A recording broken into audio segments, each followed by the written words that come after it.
Blessings of peace and grace be with you today and every day. A very refreshing morning to each one of you.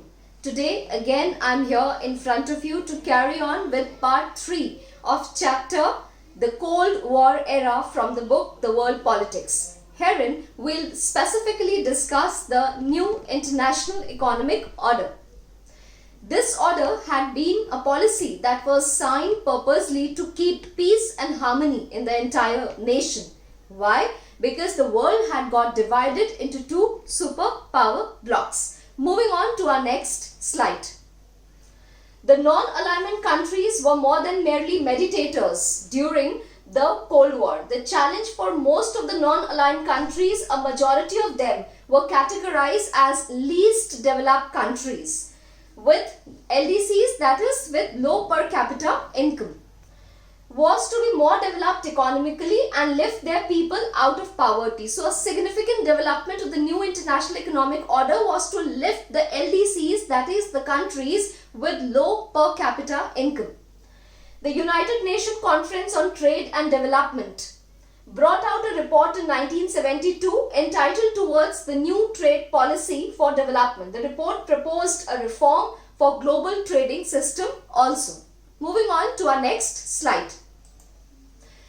Now the main intentions, the main functions or the prime motives and objectives of the new international economic order were, this can even come as a 2-marker question, to give LDCs control over their natural resources exploited by the developed Western countries. Secondly, to obtain access to Western markets so that the LDCs could sell out their products and therefore make trade more beneficial to the poorer countries, and then to reduce the cost of technology from the Western countries, and also to provide LDCs with a greater role in the international economic institutions. In a nutshell, what did the new international economic order had objectives for? It had a prime objective to lift the less developed countries to a platform, to a forum wherein they can compete with the rest of the world.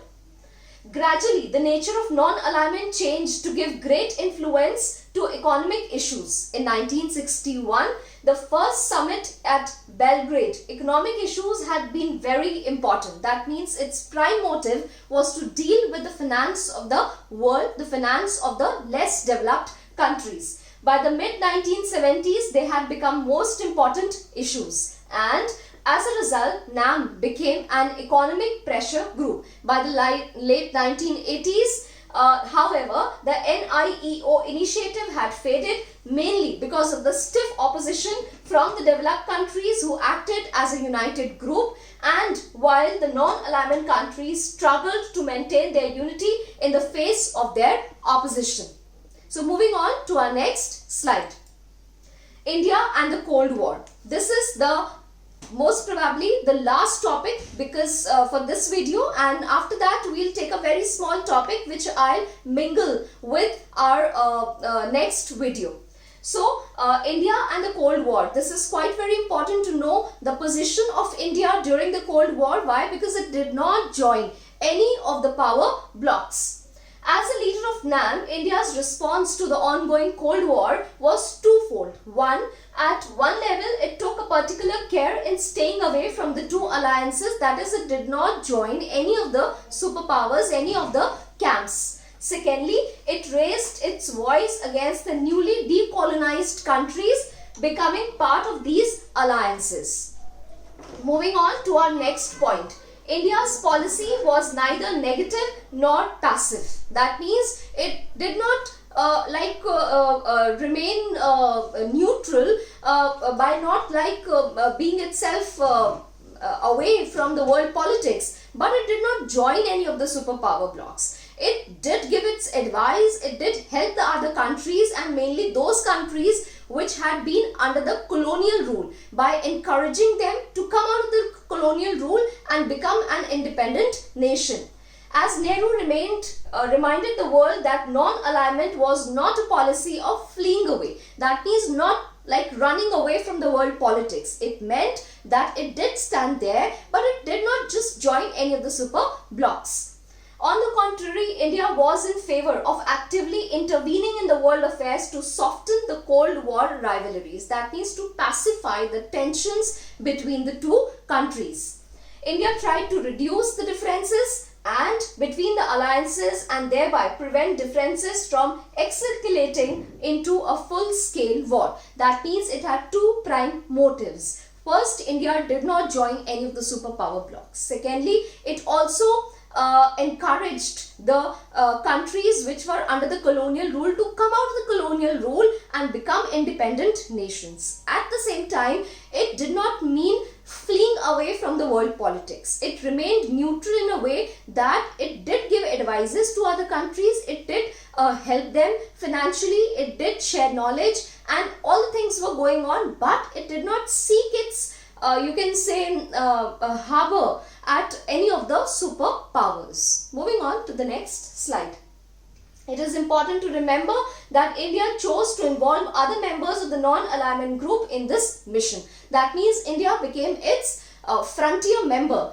India was one of the prime members of the non-alignment movement, and it did encourage other countries to remain as such.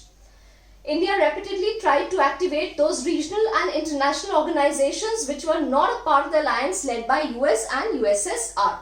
Merits of non-alignment policy. These are two subtopics that I have taken because it may come as a two-marker question.